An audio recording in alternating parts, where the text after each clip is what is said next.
내 머릿속에는 내가 아닌 다른 이상한 놈이 하나 살고 있다.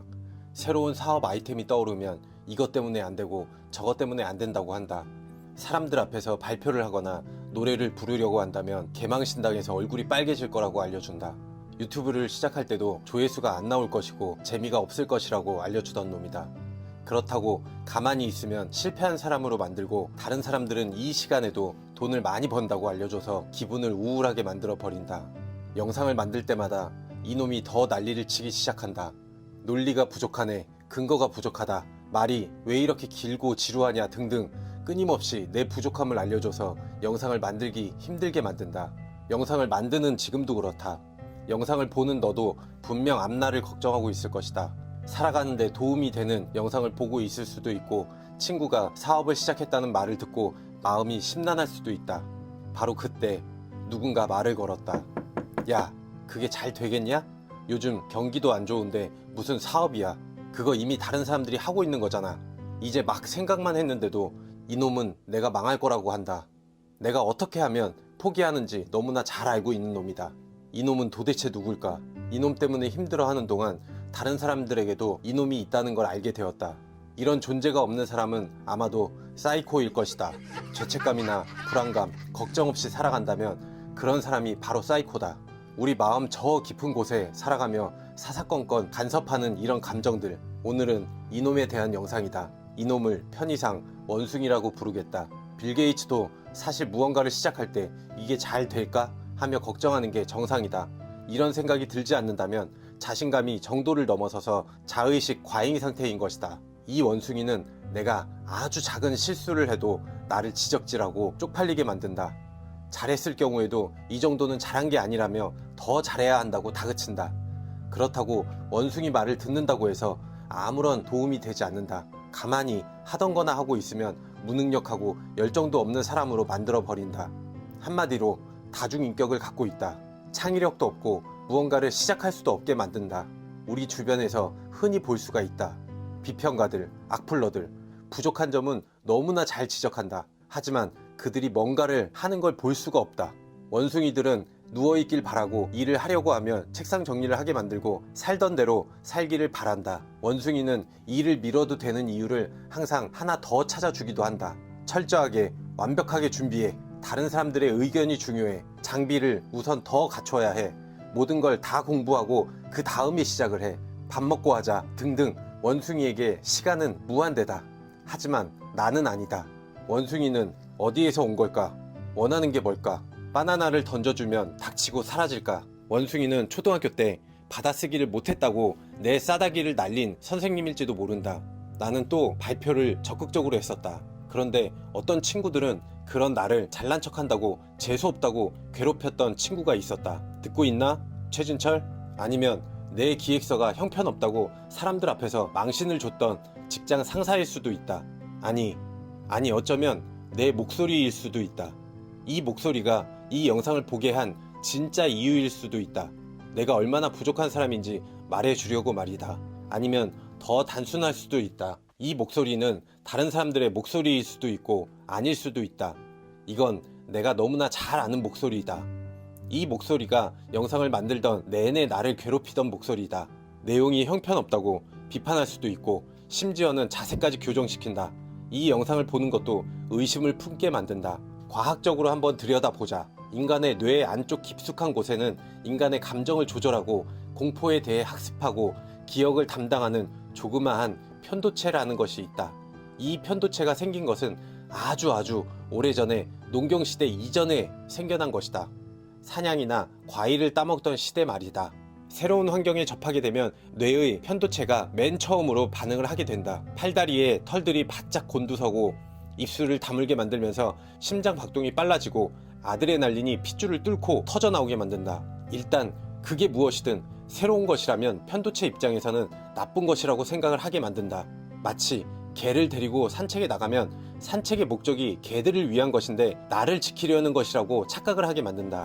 다른 개를 보면 앞뒤 구분 안 하고 으르렁대거나 도망친다. 편도체도 마찬가지다.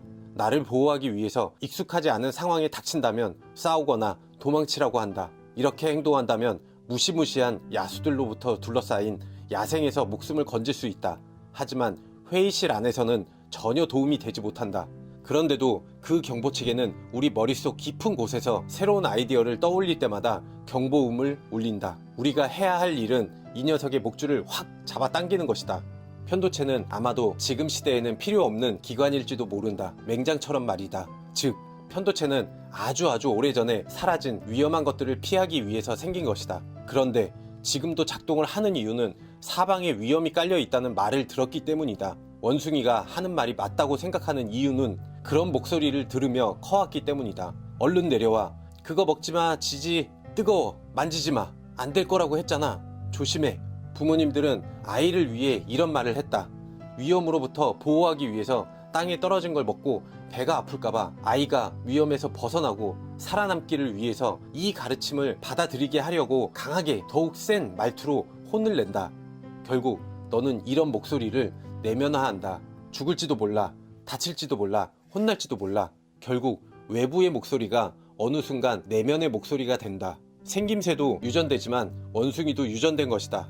부모님이 그 시절 먹고 살기 위해서 꿈을 포기하고 공무원이 됐을 수도 있다.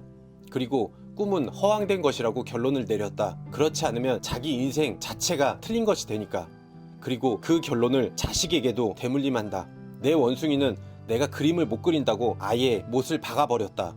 정말 그런 걸까? 나는 중학교 때 미술 시간에 그림을 그렸었다. 그 선생님은 내 그림을 보고 아, 너는 손재주가 없구나 라고 했다. 미술 학원을 다니게 되면 직선부터 그리는 연습을 한다. 그러나 나는 한 번도 미술을 배워본 적이 없었다. 당연히 못 그리는 게 당연하다. 그런 사정도 모르고 아무 생각 없이 뱉어낸 미술 선생님 아닐까? 이런 것들은 아주 오래된 목소리고 심지어는 죽은 사람의 목소리일 수도 있다. 하지만 원숭이가 이 목소리를 녹음했다가 중요한 창작의 순간마다 들려준다. 실제로 우리는 커오면서 나쁜 일들을 겪었다. 고통을 겪어왔다. 상상할 수 없었던 일들이 터지기도 했다. 소방차가 사이렌을 울리면서 우리 집으로 갈 수도 있다. 직장에서 해고가 될 수도 있다. 사업이 망할 수도 있다. 교통사고가 날 수도 있다. 북한이 공격을 할 수도 있다. 어쨌거나 나쁜 일은 터진다. 상상보다 더 나쁜 일이 생기기도 한다. 그러나 어떤 일이든 발생하면 해결하거나 손해를 보기도 하고 묻혀버린다. 단 1%라도 일어날 가능성이 있는 일이라도 터지고 나서 해결해 가는 것이다.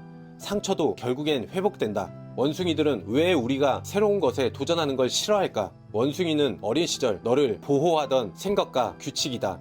새로운 미지의 세상이고 그런 것들이 치명적일 수도 있다. 오래전 과거의 원숭이는 주변의 위험한 것들로 우리를 보호했다. 이제 우리 주변에 검치 호랑이 같이 우리의 생명을 위협하는 존재는 사라졌다. 창조하는 것은 변화와 모험 그리고 새로운 세계와 관련되어 있고 그것이 우리의 나아가야 할 방향이다. 새로운 해결책을 모색하고 실패하기도 한다. 그런 것들을 수용해야 하지만 그런 변화를 만들면 보통 사람들은 공포의 화신이 된다. 그들의 삶을 바꿀 수도 있기 때문에 비평을 하고 의심을 하고 악플을 쓰며 인신공격을 해댄다.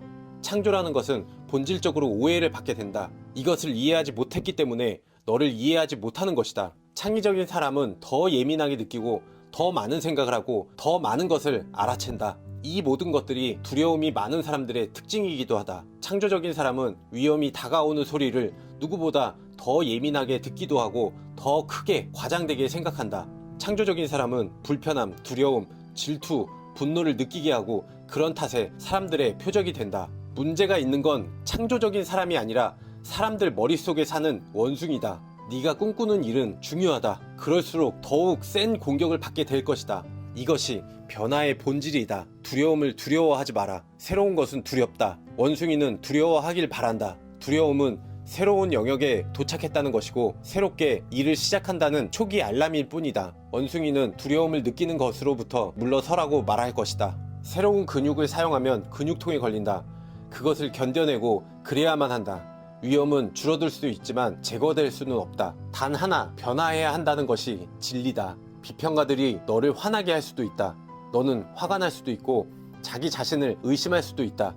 비평가들의 의견이 오래 가지 못하는 것은 단지 그 시대의 산물로서의 경향, 그 이전과는 다르다는 것이고 무지와 이해 부족에서 생긴 것이다. 유명한 창조자는 있어도 유명한 비평가는 없다.